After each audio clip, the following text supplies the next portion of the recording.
Hey everybody, it's CVH here, and today we'll be taking a first look at some of the Fall of the Dark Brotherhood cards, the story mode that I announced I talked about a little bit in the recent announcement video on this channel. Since I talked about that, the fact that the story mode is going to be coming out, it's a little expansion slash story mode coming out on April 5th, I thought I would probably take a minute and do a video that people have requested, which is just going through and talking about some of the revealed cards that they've talked about so far. People have wanted to see a little sort of a more in-depth analysis about that. So I'm going to scroll down, and that's exactly what we're going to do. Just going to talk a little bit about these cards. My initial first impressions, obviously this isn't like a final analysis or anything because we haven't had a chance to play with any of these cards yet. This is all sort of off the cuff, just things that I've been thinking about during the limited amount of hours I've had to really mull over these cards. Like I said, with no experience yet having been able to put them into decks or anything. Also important to note for this is that these aren't like my final thoughts on the expansion or anything. I might talk down about certain cards and my potential expectations for them in Constructed. I also do analyze cards from a more competitive player standpoint. That's usually what I'm concerned with. I try to find the best decks. You guys could probably tell this if you watch my stream regularly or watch my videos regularly or check between the lanes. That's really what I'm focused on, is a competitive player. I don't think it's bad that bad cards exist, so if I call a card bad, it's nothing against the card design itself. If I have a problem with the card design, I'll say that separately. But yeah, I think the card design, spoiler alert, I think the card design of these cards so far is very, very strong. Not the cards themselves per se, but the card design seems very, very good, very intriguing. But yeah, that's where I'm coming from. So this isn't because we only have a certain amount of cards so far, and there's obviously going to be, I think, 40 cards in the expansion total. So my thoughts on the entire expansion obviously will have to wait until we get much, much closer to April 5th and the release of this expansion story mode, or whatever you want to call it. But first, we have Brotherhood Slayer and the completed contract that comes along with it. So Brotherhood Slayer is a 3-drop, 3/3, as you can see. Prophecy, so sort of like Black Sap Protector, and it's a 3-drop, 3/3 with Prophecy. Instead of Guard on the Black Sap Protector, it has Slay, which is the new ability word. Let's see how exactly they word it. Slay effects trigger whenever the creature destroys another creature on your turn. So it's your turn, you send Brotherhood Slayer into attack at 2/2, it's going to get its Slay effect, and it's going to put a completed contract into your hand. Completed contract being the 0-cost green action, gain 1 magicka this turn. So yeah, this is basically the coin from Hearthstone for those of you who played that game, which functions basically as the Ring of Magicka functions in this game, but yeah, 0-cost, gain 1 magicka this turn. So first have to think, when I analyze cards, what could this possibly be played in? We can look at existing archetypes. Obviously, it could be played in something completely new, that Dark Brotherhood, the entire set, gives birth to a new type of deck, but we really don't have access to all that information yet, so we have to basically judge it on its value and on where we can see it currently in decks, and I'll be doing this for every card on the list a little bit.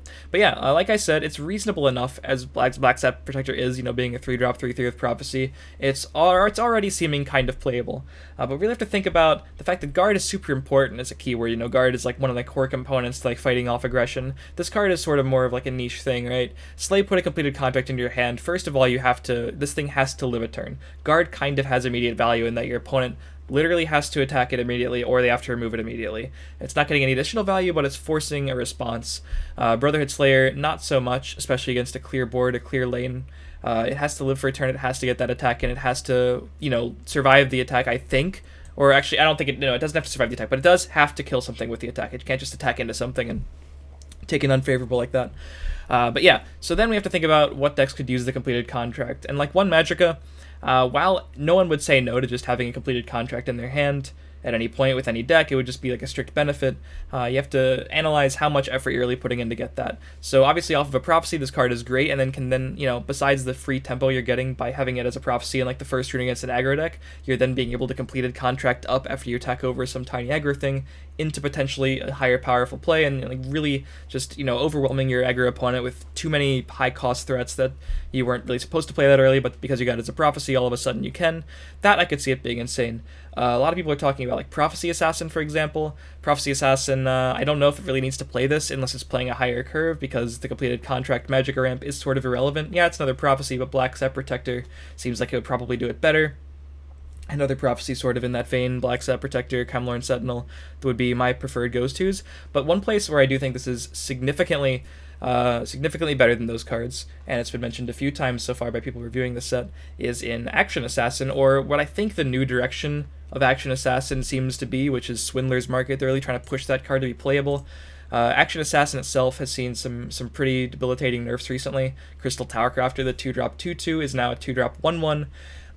I mentioned that I think maybe the nerf could have been to a 2/1. I think if it were a 2/1, this card and another card we'll talk about later could have made the deck very playable again. I'm not so sure currently, but I do think Swindler's Assassin is on the radar, as well as Swindler's Archer, by the way. Like Swindler's Market Archer decks have been seeing a rise in popularity, and I think this card easily fits into both of those strategies. It's another good 3-drop. It's a good prophecy that can help you fight against aggro decks, which I guess those cards potentially can, or those decks can potentially lose you sometimes. And the completed contract, it really enables you to do those powerful combo turns, which is really what the deck's win condition is, while functioning as burn itself when you have the Swindler's Markets down. So yeah, I'm super excited for this card in those decks. Sort of a good example of the Madhouse collection giving us Swindler's Market, which is sort of giving birth to this new sort of combo deck, and this card which seems to fit perfectly into that. Not sure how much play I'll see outside of that, but I'm very excited for it in those decks specifically. And in Arena, of course, we have to think about Arena a little bit at least. I do play a lot of Arena, especially recently versus Arena. So yeah, I think this card is very, very strong in versus Arena. I think the Magicka ramp is, anything you can do to get slightly ahead of your opponent. In Arena, that's sort of exponentially more important than in Constructed, because the decks are all so similar in like card quality, and everything is sort of very average cards. So if you can get ahead and then play your average fatty one turn before it was supposed to come down, that can give you a serious edge that you need. And obviously I value Prophecies very highly in Arena, so a 3-drop 3/3 with Prophecy, I'd already pick it a lot of the time. The fact that it has this ability is sort of an added bonus. So yeah, excuse me. Next card we'll be talking about is a very hyped one, Cicero the Betrayer. So this is what I sort of have to talk about, right? Is that the first thing, like nothing against the card at all, or like the lore or anything, but the first thing that I found very surprising about this card, doing my thinking about it today over the course of the day, like I said, only a few hours to really think about it, but the first surprising thing that I found was that people think this is playable, and I'm not going to say it's like strictly unplayable, but if I had to put money on one of the cards that are revealed today being the worst, I think this might just be it. No offense to this card. The first thing that comes to my mind is a 6 Magicka cost Endurance card that dies to an Execute. That automatically is raising some pretty serious red flags. Yes, it has lethal, like Lucian LeChance has lethal. However, so like the lethal makes you take it a little bit more seriously, like I said, but however, like Lucian's effect at least, even though Lucian doesn't see a whole lot of play, even though it is a 4 cost instead of a 6 cost that dies to Execute with lethal, Lucian's effect also can actually be, it has 2 effects. If something else you have attacks and kills something favorably, it gets buffed. So you play Lucian typically after Windkeep Spells or a Young Mammoth and you get a buff. It's the kind of effect that doesn't immediately impact the board, but it can immediately give you value depending on what else your board is. By itself, not so much. But Cicero the Betrayer, much like this card, we're seeing more of the Slay keyword, or not the keyword, but the Slay ability word. The Slay ability requires Cicero, which is going to be much harder because you're playing this 3 turns later than this. It doesn't die to like things like Crushing Blow that the Brotherhood Slayer does, but you're playing this later at a time when more removal is going to be available. You're going to have more silence options available. Shadow Elf and Priest can also do a number of this card. You're paying 6 for a 1/6. They're playing 5 for a 4/4 that cancels your effect. That's not really good for you. A lot of things will be able to deal with this card. Basically, any removal that can be played by like turn 6 and 7. So yeah, I don't see this card, if it's relevant, I don't see it surviving for a whole lot. Obviously, we have to look at the fact that it also does nothing against aggressive decks. We have to look at the fact that its effect, gives you card advantage, which is more of a hot commodity in those control versus control value type situations. Against an aggro deck, this body is just not going to be doing anything for you unless you've already stabilized and you're in sort of a win more situation when any card is good. And against a control deck, like I said, the effect is very powerful, but so is all the removal that those control decks that you'll be wanting to get the effect off against run. So Cicero the Betrayer probably doesn't seem like it's going to be getting its effect off too much. I do think this card is super cool card design in the fact that Cicero can attack friendly creatures. Obviously, it fits into the lore somehow being a betrayer. You can betray your own guys. This could have some cool implications. If you have something with Last Gasp that you wanted to trigger, you have the lethal, you have the Cicero with the lethal, you can attack the Last Gasp, get the effects. That's super cool card design. I just don't think that the amount of setup that requires is going to make it any sort of reasonable in Constructed. And I think in Arena, like I would be tempted to pick it more than I would in Constructed, but I think the fact that it's going to be up against other legendaries and Endurance or whatever color you're picking, like there's probably just going to be a better, more consistent card. Like I'd probably take Doomcrag Vampire over this. I don't know. It doesn't seem like a consistent enough good card. And in Arena, a lot of those games do not come down to the value game. They come down to the curve game, and Cicero, like I said, on curve, just very slow. So nothing against the card personally, I just don't really see myself playing it too much in Constructed. I highly doubt that it sees play in any current deck. I've seen some people mention it in a couple decks, but I really don't think any deck that I'm playing currently would want to play Cicero, not only because of the relevance of Execute in the decks that, you know, are going to execute this card, but obviously like a lot of the meta is just too fast for this card to be worthwhile, and the other decks just have a plethora of answers. And, you know, even if it does live for a turn, that's not guaranteeing that your opponent's going to give you something to kill with it. They can just ignore that lane a lot of the time. A lot has to go right. And I don't think I've touched on this yet, but the upside is just drawing 2 cards. This is not some sort of groundbreaking upside. This is like on turn 7 I can draw 2 cards. Yeah, on turn 7 I can also play Nogleave. On turn 9 I can play Blood Magic Lord. That is infinitely, like, worlds better. Comparing this card to Triumphant Jarl just kind of puts it in perspective. Of course, Jarl fits into different styles of decks, but Jarl's a 6-drop 4/4 that draws 2 immediately. This is a 6-drop 1/6 execute target that has to wait a turn to draw 2 cards if it finds a kill, like if it gets an attack. And, you know, you can attack your own guys, but then you're sacrificing a card to gain 2 cards after spending a whole turn playing this card. It seems like an awful lot, personally. But I do like the card design a lot. I think it's very sweet card design. And it's fine that, you know, this is also kind of a stealth nerf to Heroic Rebirth, by the way, because you obviously don't want to see this card in your hand too much playing that card. I doubt, at least. I would be shocked to put myself in a situation where I Heroic Rebirth into Cicero and I'm happy about it. But I'd also be pretty shocked to be playing Heroic Rebirth competitively, which is what we're really talking about here. So Daggers in the Dark is a card I'm actually really excited about, and people were surprised about that a bit. And now I'm not sure exactly how good it is, but it does seem like one of the better cards revealed in this article, which of course I'll link down below. I don't know if I mentioned that, but you can check out all these in the link below and analyze them for yourselves, obviously, in your own time. 0 cost action for intelligence. Equip a +1/+0 steel dagger to a random friendly creature in each lane. So you're getting a total of +2 power on the board for basically free. You're spending a card, but you're spending 0 magicka. So this is what I was talking about when I said another card in this sort of list would be working with Swindler's Market Assassin decks. Obviously it's an action, it costs 0, and it fits into those colors, so this is the card we're talking about here.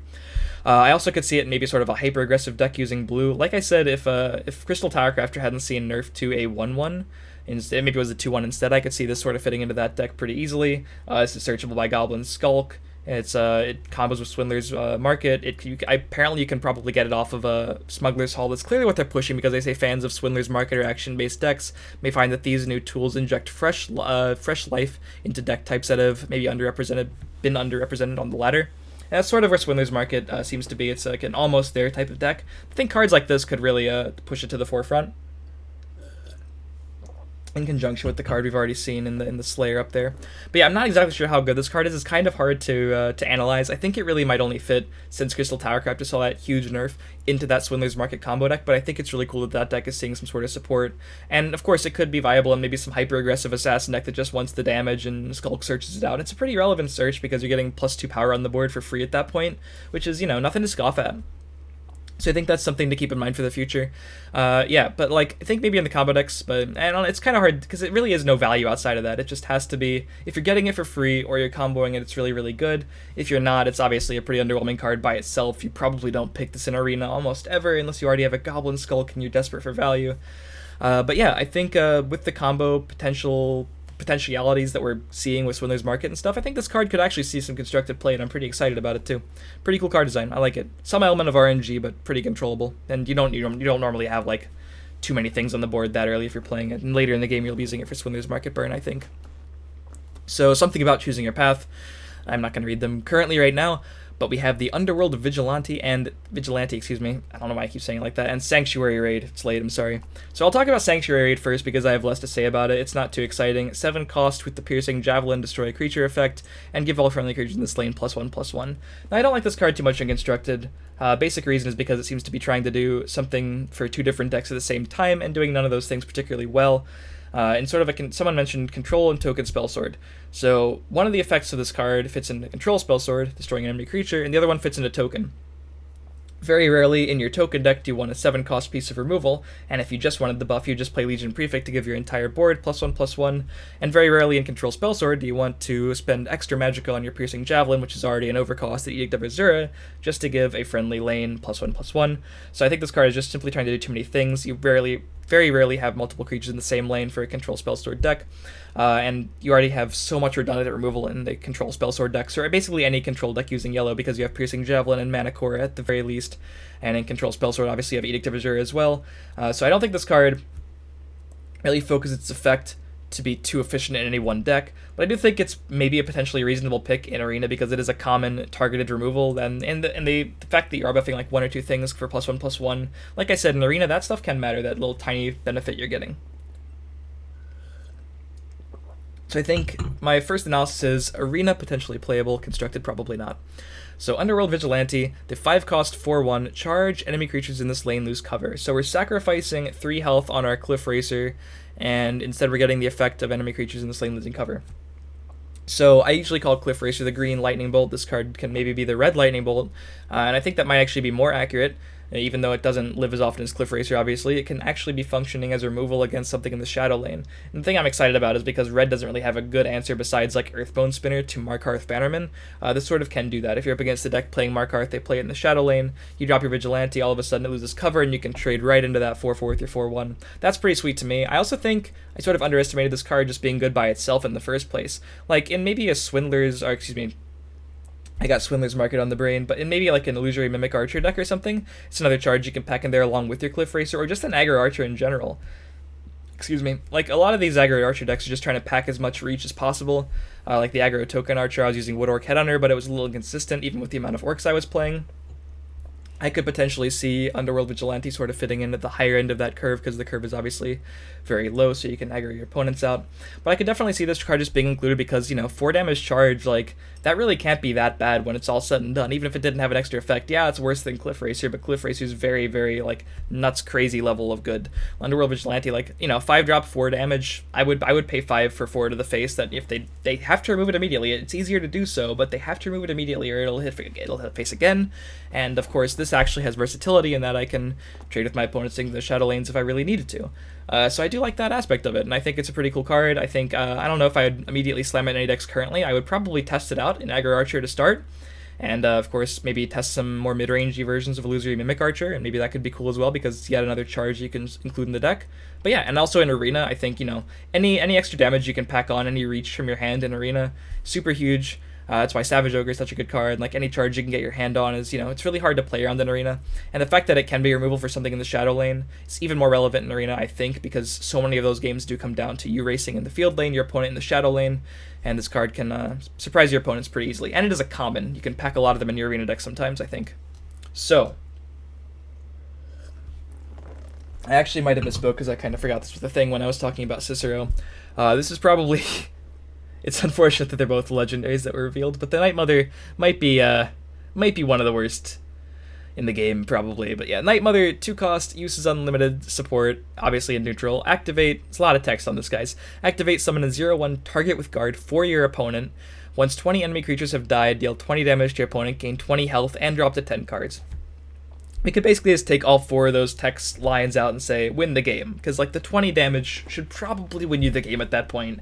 If it doesn't, the 20 health you gain and drawing whatever many cards you want, like, your opponents, you're just going to lose at that point. They're just not going to win the game at that point.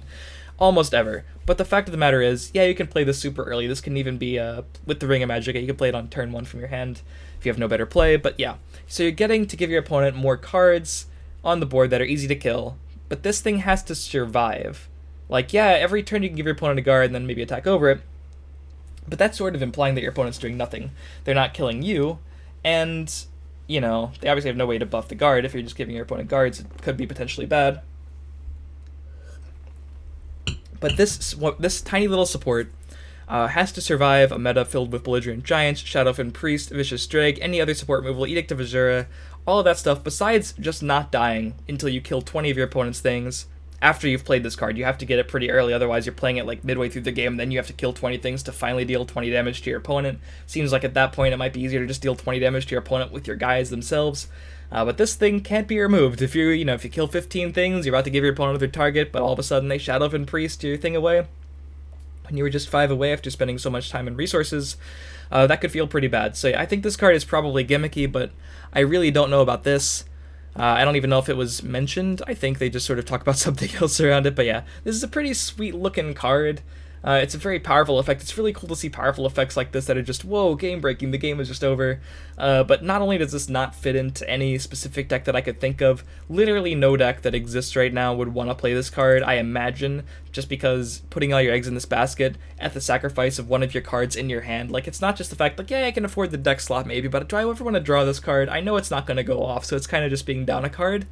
With all the support removal, unless they nerfed every single support removal out there, if they did that, I could see it maybe seeing play. Or if there's like some crazy card in the set that we haven't seen yet, like, I don't want to strictly say it's unplayable, because they could release a card that's very playable that says, the Night Mother can't be destroyed, or it just makes your supports indestructible or something. That could be a real thing. And we don't know that yet, so it's hard to judge these cards for once and for all, but as this is my first initial impressions video, I have to give this one the strict unplayable tag. And it's kind of sad that we're ending on this, but yeah, that's what I think about the Night Mother. It's fun card design, though. It's really cool. Really, really powerful effect that, of course, if you put it on a card that is playable in a multitude of decks as a neutral card that's good would be, you wind up having some serious problems as far as card design is concerned. So yeah, I think it's well designed for what it is, and I think it's really cool. This, just going over it once again, I think, pretty unplayable. Probably unplayable and constructed because it tries to do too many things poorly, but it's pretty okay in Arena maybe. Probably very constructed playable and very arena playable. I expect to see Underworld Vigilante seeing a good amount of play. Probably playable in a few niche combo decks here. Daggers in the Dark, I like the card design. Maybe some aggro decks in the future, I like it. Cicero, I don't like the card very much. I don't think it sees play a whole lot, but maybe it's good that we're seeing the legendaries not be, I don't know. It is a stealth nerf to Oroka Birth, like I said. Cool card design, it opens some interesting doors as far as what it can attack, but I don't see it being too good in any format. And this card, I think, is very, very strong in Arena, and very, very strong, like I said, about the Daggers in the Dark in certain combo decks. So yeah, I think we have a good balance so far. It's good to see, all classes, a little bit of what they have to offer in the expansion coming up. Looking forward to reviewing some more cards in the future. If you've liked the analysis, feel free to leave a like on the video, subscribe to the channel for more content, more strategy videos, stream highlights, follow the stream. I'll link it down below for daily Legend streams. Leave a comment with what you think about these cards in the description. I'd love to hear your thoughts. Let me know if you think they're good, if I overlooked something, if I undervalued or overvalued a card. Let me know your thoughts in the description, not description, below the description in the comment section. Sorry it's a little late, I have no idea. Just leave a comment wherever you see open space. Just fill it with your text and your thoughts. I'd greatly appreciate it. So that's all I have. Until next time, hopefully more strategy videos and everything until we get more cards, and I'll be back with another review video. So I'll see you guys next time.